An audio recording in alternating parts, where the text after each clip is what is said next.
آج میں آپ کو بتاؤں گی کہ حسن بن صبا نے کس مکاری اور عیاری سے نظام الملک خواجہ حسن توسی کو پہلے اپنا دوست بنایا اور پھر اس کی مدد سے کس طرح اپنا نام اور شہرت حاصل کی اور پھر اسے قتل بھی کروایا۔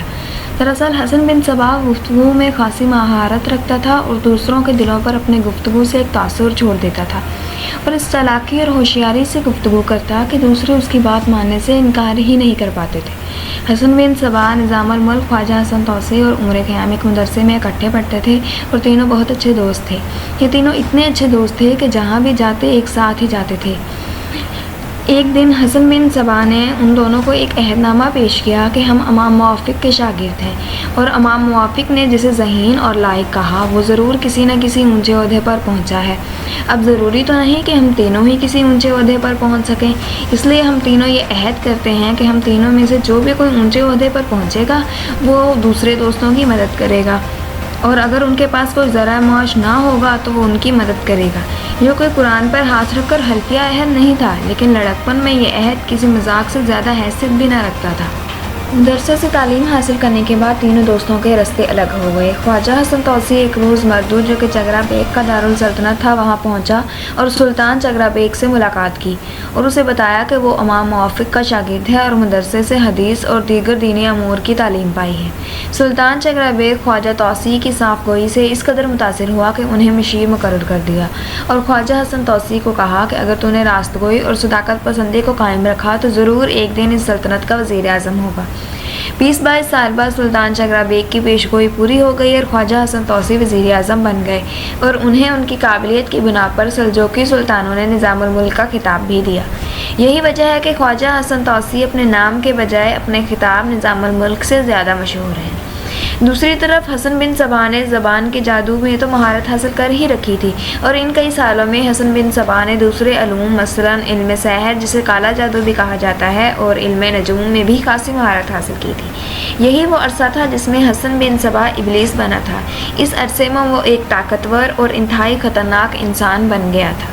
جب حسن بن صبا کو معلوم ہوا کہ خواجہ حسن توسی وزیر اعظم بن گیا ہے تو حسن بن صبا خواجہ حسن توسی کے پاس گیا اور اسے جھوٹ بولا کہ وہ اتنا عرصہ بے روزگار رہا ہے۔ وہ بے روزگاری کے سلسلے میں مصر بھی گیا مگر قسمت نے کہیں ساتھ نہ دیا۔ حسن بن صبا نے نظام الملک خواجہ حسن توسی کو وہ عہد یاد دلایا کہ اگر ہم میں سے کوئی ایک اونچے عہدے پر پہنچ جائے گا تو دوسرے کی مدد کرے گا۔ نظام الملک کو یہ عہدنامہ کچھ دنوں پہلے ہی عمر خیام نے بھی یاد دلایا تھا اور خواجہ توسی نے اس کے لیے ذرائع معاش کا بندوبست بھی کرایا۔ سلطان عرف ارسلان جو اس وقت کے سلطان تھے، انہوں نے عمر خیام کے تحقیقی کام کے دستاویز دیکھے اور اس کے لیے 1200 مسقال سونا سالانہ مقرر کیا، جو کہ آج کی کرنسی کے لحاظ سے 35,000 روپے کے برابر ہے۔ عمر خیام نے اس سے جائز فائدہ اٹھایا مگر حسن بن صبا کے ارادے نیک نہیں تھے اور خواجہ حسن توسی اس کے ارادوں سے ناواقف تھا۔ خواجہ حسن توسی نے حسن بن صبا کو ملازمت دلوائی اور سلطان ملک شاہ نے اسے جو عہدہ دیا وہ کسی صورت وزارت سے کم نہ تھا۔ سلطان نے اسے معتمد خاص کا منصب دیا تھا۔ اب حسن بن صبا اور بھی زیادہ طاقتور انسان بن چکا تھا اور وہ اپنے بیوی بچوں کو بھی لے آیا اور وزارت کا کام سنبھالنے لگا۔ دراصل حسن بن صبا نے مدرسے میں خواجہ حسن توسی اور عمر خیام کو اپنا دوست بنایا ہی اس لیے تھا کہ آگے چل کر اس کے کام آ سکیں۔ خواجہ حسن توسی اور عمر خیام بہت ذہین تھے اور یہی وجہ تھی کہ حسن بن صبا نے انہیں اپنا دوست بنایا۔ مورخوں نے واضح طور پر لکھا ہے کہ یہ معاہدہ حسن بن صبا کی ہی ایادمہ کی پیدائش تھا۔ حسن بن صبا رے کا رہنے والا تھا اور وہاں کا حاکم ابو مسلم رازی تھا۔ اس معتمد خاص کا منصب حاصل کرنے سے پہلے رے میں ابو مسلم رازی کو حسن بن صبا کے عزام معلوم ہو گئے تھے۔ اس نے حسن بن صبا کو گرفتار کرنے کا حکم بھی دیا مگر حسن بن صبا کو اس گرفتاری کا پہلے ہی معلوم ہو گیا اور وہ وہاں سے بھاگ نکلا۔ اس معتمد خاص کا منصب حاصل کرنے کے بعد حسن بن صبا دوبارہ رے پہنچا اور اپنے بیوی بچوں کو اپنے ہمراہ لے گیا۔ ابو مسلم رازی اب کچھ نہ کر سکتا تھا اور اسے خاموش رہنا پڑا۔ جاتے وقت حسن بن صبا کا باپ بستر مرگ پر پڑا تھا۔ حسن بن صبا نے آ کر خوشخبری سنائی کہ اسے یہ رتبہ مل گیا ہے۔ حسن بن صبا کے والد نے بہت خوشی سے کہا کہ میں تمہیں اسی مرتبے پر دیکھنا چاہتا تھا۔ حسن بن صبا کے والد نے مزید کہا کہ اب تم جانتے ہو کہ تمہیں کیا کرنا ہے؟ حسن بن صبا نے جواب دیا کہ میں جانتا ہوں، اب مجھے سب سے پہلے نظام الملک خواجہ حسن توسی کو کرسی سے اٹھانا ہے، اسے محل سے نکلوانا ہے اور خود وزیر اعظم بننا ہے۔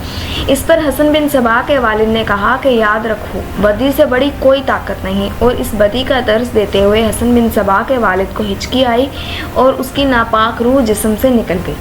دراصل حسن بن صبا کا والد بہت عیار اور فریب کار انسان تھا، اور اس نے اپنے بیٹے کو بھی فریبی اور عیاری ہی سکھائی تھی۔ اس کے بعد حسن بن صبا نے اپنے عہدے پر رہتے ہوئے فریبی اور دھوکہ دھڑی کو نہ چھوڑا، اور جلد ہی سلطان کو حسن بن صبا کی اصلیت کا معلوم ہو گیا، اور سلطان نے حسن بن صبا کو محل سے نکال دیا۔ اس کے بعد حسن بن صبا نے ایک صوفی بزرگ کا روپ اپنایا اور اسماعیلی بن کر اپنے مذہب کی تبلیغ کرنے لگا۔ اس کی گفتگو سے متاثر ہو کر اسماعیلی لوگ اس کے مرید ہوتے گئے، اور جلد ہی اس نے اپنی ایک فوج تیار کر لی اور ایک قلعہ فتح کیا، اور اس قلعے کا نام قلعہ الموت رکھا گیا۔ حسن بن صبا نے اس قلعے میں ایک جنت بھی بنائی، اور اس میں ہر وہ آرام و آسائش رکھی گئی جس کا موت کے بعد انسان سے وعدہ کیا گیا ہے۔ ساتھ ہی ساتھ حسن بن صبا نے حشیش کا استعمال کر کے اپنے مریدوں سے ہر وہ کام کروایا جو وہ چاہتا تھا۔ حسن بن صبا کے مریدوں کو حسن بن صبا کے فدائین بھی کہتے ہیں۔ حسن بن صبا کے فدائین اس حشیش اور جنت کے نشے میں کسی کا بھی قتل اتنے آرام سے کر دیتے تھے جیسے ان کے لیے یہ ایک کھیل ہو، اور حشیش اور اپنے فدائین کے ذریعے حسن بن صبا نے بہت بڑے بڑے علماء کو بھی قتل کروایا، اور ان بڑے بڑے علماء میں ایک نام نظام الملک خواجہ حسن توسی کا بھی تھا۔ حسن بن صبا نے اپنے ایک فدائی کے ذریعے نظام الملک کو قتل کروایا۔ تاریخی روایات کے مطابق 1092 میں حسن بن صبا نے اپنے ایک فدائی کو صوفی درویش کی شکل میں مسجد میں داخل کروایا۔ یہ فدائی نظام الملک کے اعتماد کو جیت گیا، اور آخرکار اسے نظام الملک کے بیٹوں کی تعلیم کی ذمہ داری بھی سونپ دی گئی۔